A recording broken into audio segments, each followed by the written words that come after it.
What's up, ladies and gentlemen of YouTube? Booking 298 coming at your levels again through the power of the internet. And you know I love video games, and you know I love travel content. So today I thought I would take you to the National Video Game Museum here in Dallas, Texas. I don't know what to expect here. I didn't really look at it too much. I just got recommended it by my friend Amy a few years ago. Keep trying to make it back here. Finally made it. So if you enjoy video games and you enjoy my travel content, this is the perfect combination for you. Do me a favor, at any point, if you're enjoying this video, drop a like on it, hit subscribe if you haven't already, so you can encourage me to make more video game and travel content. Let me know which one you prefer down in the comment section below while you're down there. But don't forget, the easiest way to support the channel is just by watching the videos. As you enter the museum, before you even pay, they have a few sculptures, though I'm not sure what game that character is from. But they do have a really cool display here of video game commercials and gameplay and other cool stuff. Oh, look at all these retro consoles. Wow. That is really, really cool. And you can see that for free before you even enter the museum. Love it. All right, entering the museum proper. And they actually gave me these tokens, which I presume are going to be for a video game later, but I love this display because it pretty much screams Smash Brothers, doesn't it? Because look at all these characters that are clearly in Smash Brothers. Do you know who my main is in Smash? I bet you do, looking at this. I don't know, I've been playing, I'll be honest with you, I've been playing a lot of King Dedede lately, but my normal main is here. I want to see it in the comment section. Here is a display of timelines of video game consoles, and going all the way back to 1972 with the Odyssey, 1974 with the Atari branded Pong. And you may not know this, but there were a bunch of variations of Pong. There's the first video game console I ever owned, the Atari 2600. I still love that thing to this day. And I'll still emulate those games in collections. Let's see, what is the next one I owned here? Never had an Atari 5200. I know somebody who did and got to play it. ColecoVision, always wanted it, never got to own it. Atari 7800, nope. Sega Master System, my neighbor owned it. The next gaming console I had is, of course, the NES. Oh, and what a great system that still is to this day. Another system that I had was the TurboGrafx 16. Only ever had one game on it, and couldn't afford it anymore, and no one rented them in my area. So it was one of my least favorite consoles.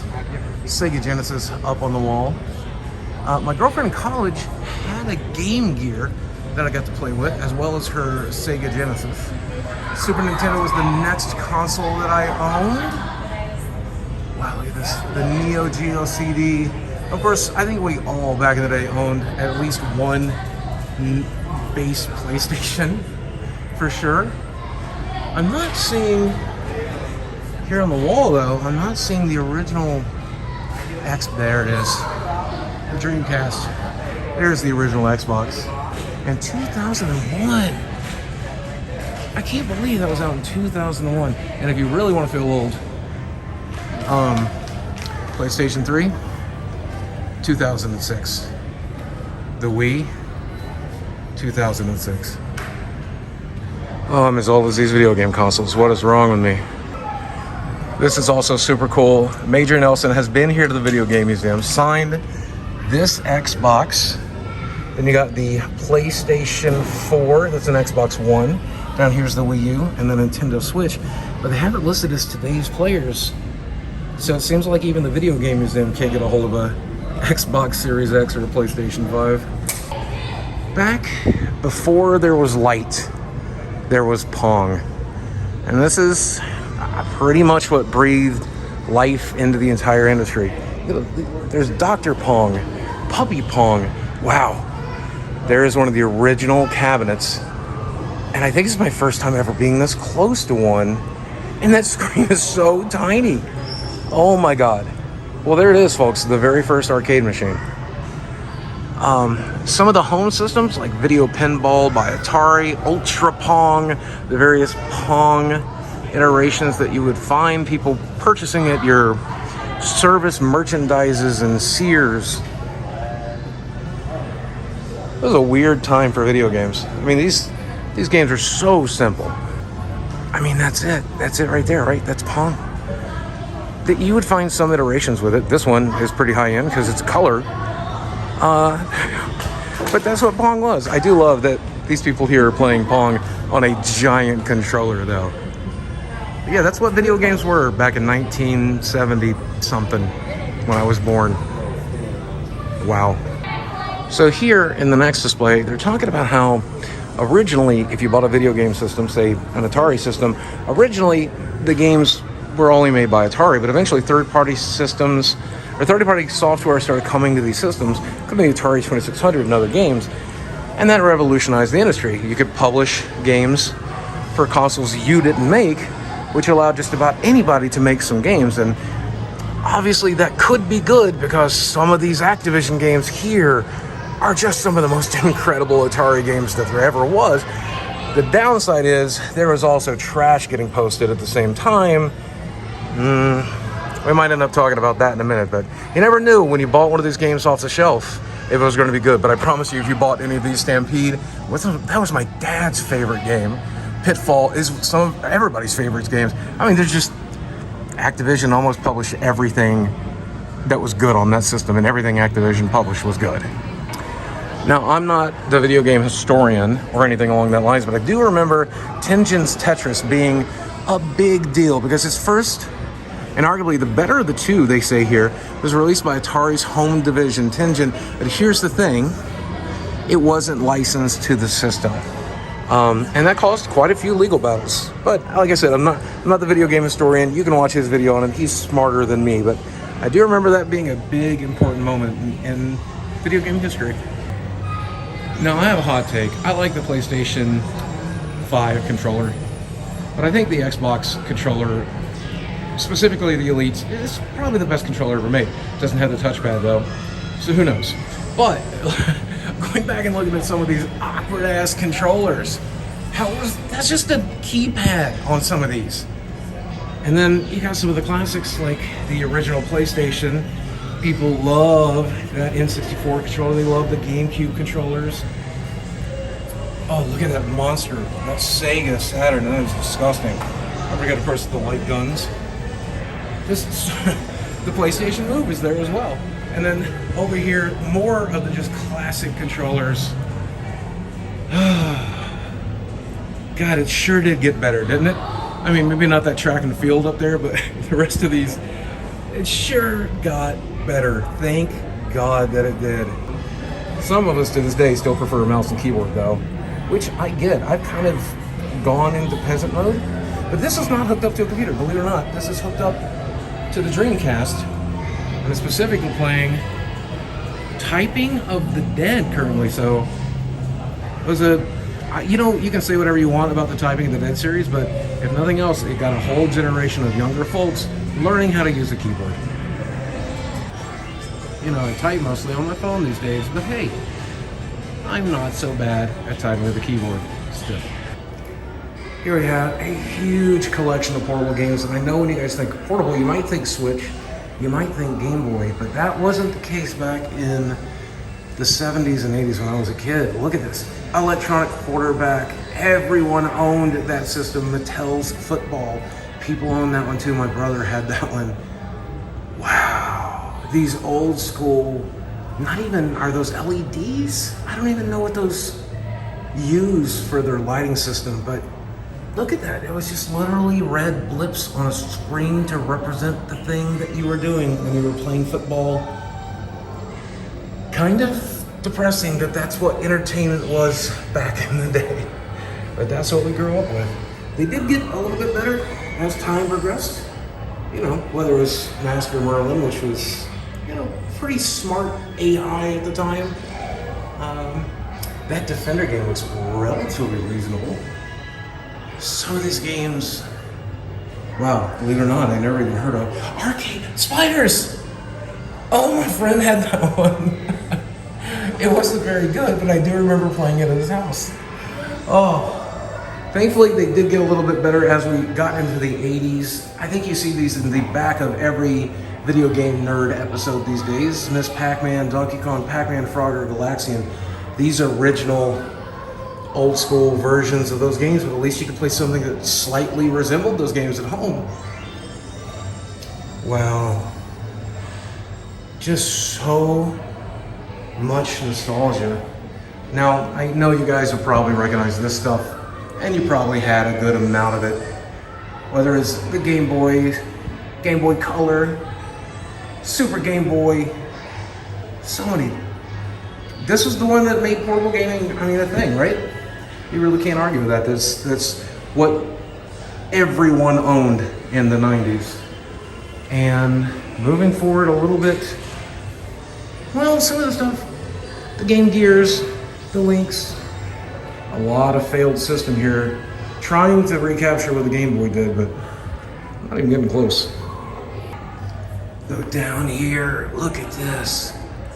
That is quite an incredible collection of Game & Watches, which I've never even owned one, not even the new issues of like the Zelda one or the Mario one, never purchased one. But looking at those, seeing the Zelda one there, and the Donkey Kong one there, kind of makes me wish I could play them. They're not very good, they're old school LED games, but whatever. Now, here they're talking about the video game crash that, quote unquote, E.T. caused, but they're also pointing out that with that crash came the rise of home computing. We're talking Commodore 64s, we're talking Apple IIe's, we're talking some systems that I think almost all of you guys probably had. I remember playing Space Quest and Leisure Suit Larry, never really getting to own anything here other than the Commodore 64, but I remember playing them in Upward Bound and loving them, and I'm going to set down the camera and play Pac-Man on this old Atari 800. Look at this. This is a much better version than the Atari 2600 version, and I imagine the Atari 2600 had the computing power to actually put this out. You probably could have had something similar. Instead, we got garbage, but I haven't picked up one of these controllers in a long time, and let me just be honest with you. It is a bad controller. It was never good. It was the only option for me for the longest time. But now that I've picked it back up and messed with it, I finally know how bad it really, really is. Ugh. Now, arcades didn't really die until the 90s, and I think Dragon's Lair is one of the reasons that happened. I know when you guys look at this game today, it's probably not that impressive. We see graphics much better than cartoons, or real life graphics, but at the time, listen to that attract sound. Look at those hand-drawn cell animations. You can see why this was stealing people's attention. Now, the flip side to that is, of course, it was an expensive game to play, an expensive game to own for your arcade, but boy, it kept us coming back. And now that we are kind of done with the history lesson, we get to see just some cool collectibles and cool collection stuff, including this Donkey Kong section. And man, look at some of these toys and games. I didn't even know some of this stuff existed. Wow. Diddy Kong Racing. Oh my gosh, look. That's amazing. And look at this old school Donkey Kong in the back. Back when plushes just didn't look too good, man. It didn't look too much like the thing they were supposed to represent, Oh, wow. Wow. I've seen these in commercials, and I've never actually physically touched one. Look at these Donkey Kong figures. When we think of virtual reality, now we think of, the Oculus Quest. And we think about Facebook, unfortunately, but going back, there have been attempts for this my whole life, including augmented reality is more what I would call that. That's just a bad controller, realistically, when it comes to the Power Glove. But if you ever wanted to see what was in the side of a Power Glove, there you go. And it's kind of weird, because I've never seen one splayed open like that. But these old school massive headsets that showed basically just vector graphics were terrible, but none as terrible as, yep, there it is, the Virtual Boy, the gaming console that almost killed Nintendo, and for good reasons. It's bad. It just gives you a headache. Not just good video games, but arguably one of the worst video games of all time. Certainly one of the worst video games on the NES, and that's the Action 52. Go ask the angry video game nerd. Doesn't get much more unpleasant than Cheetah Man. I've never played it, but I think I'm about to. This is so bad. It's barely a game. I can't duck. I can't shoot downwards. I just keep getting hit by stuff. I keep getting hung. This is so badly coded. Oh my god. How? I know that people have like some love for this terrible game, but it's not the kind of bad it's so good. It's just the kind of bad that it's bad to me. But when it comes to Cheetah Man, there are definitely fans out there who love it. They've gone as far as to create Cheetah Man: The Lost Levels and fan art, and just, man, you love what you love. I mean, people still watch my channel, right? Some people like bad stuff. The whole Saturday morning cartoon craze, along with the crunchy Nintendo cereals and Pac-Man cereals and Donkey Kong Jr. cereals, that cereal was really good. The fruit flavors was good. The Pac-Man, not so much. The Nintendo one was okay. Oh, and look, there's the more recent Super Mario cereal with the amiibo built in. You ever wonder how I got fat? Well, they marketed directly to me. I mean, I'm also a food addict too, but whatever. The point that I'm making is that stuff's delicious. I would still eat that. If they would open this case, I would eat it right now. Now, when it comes to their actual video game collection, look at some of these insanely rare things they have, including a Nintendo World Championship 1990. This is the rarest Nintendo game there is, if you don't count reproductions. Look, Texas Chainsaw Massacre, Halloween, some of these games. Oh my god, they go for so much. They belong in a museum though. These games belong in a museum where they should be. Let me know though if you see something really crazy here that I'm not recognizing as super rare. I'd love it if you did. Atari prototype boxes. One back there for Dig Dug. Wow, for Kroll. Dukes of Hazzard, I didn't know that was a game. I don't know if that ever even came out. Mario Doremi Famicom Tricycle. What is any of this stuff? What is any? There is a Shigeru Miyamoto signed page from some Mario. Oh, that's obviously Nintendo 64. Wow. So this Mario's tools with a certificate of authenticity. There's so many surprises here. I couldn't possibly get them all. Including the PlayStation Light Gun, Virtual Boy. Oh my god. Okay, you know what? As much as I enjoy filming this for you, I'm just gonna step down the camera and read all of this and just enjoy it. Wow. Wow. My entire childhood and everything I ever wanted pretty much all in one place. Angry Video Game Nerd, again, had this series called Board Games, which honestly was some of his weirder and darker works. And I loved it because, you know, the Doom game, fine, it's fine. Wizard of War, I had no clue that had a game. Legend of Zelda game, fine, whatever. This Pac-Man game, as terrible as it was, I always wanted on it. And I might one day. And it's bad. It's just not a great game in my opinion, but I like trash. I eat at McDonald's occasionally. That's how much I like trash. In this room, it's as it was. All back in those years. This could have been me, this could have been you, playing a light gun on an old school television with a max headroom cup. Over here, oh look at that. There's a heartthrob from Real Science. Look at that political bumper sticker. Gizmo on the this is what the rich kids' rooms look like. I didn't get a room like this, but I would have loved it. I do love it. I'm moving in. Here's something I have never seen in my life, and that is a Miss Pac-Man machine or any arcade machine made of plexiglass so that you can see what's inside these things. I would have never thought about that. Look at that. It's just a circuit board, some speakers, some wires, a coin changer, the screen.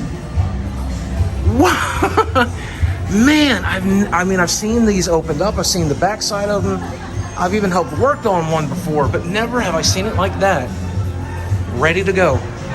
Still with the marquee lit up. That's crazy.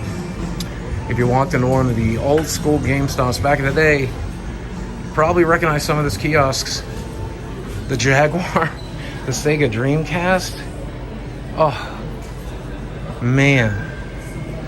I get why people collect these. It's like walking into the past. It really is.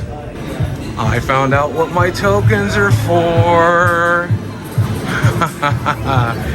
Oh, I think I'm just gonna, after a quick little walkthrough, I'm coming through to play some, what should I play?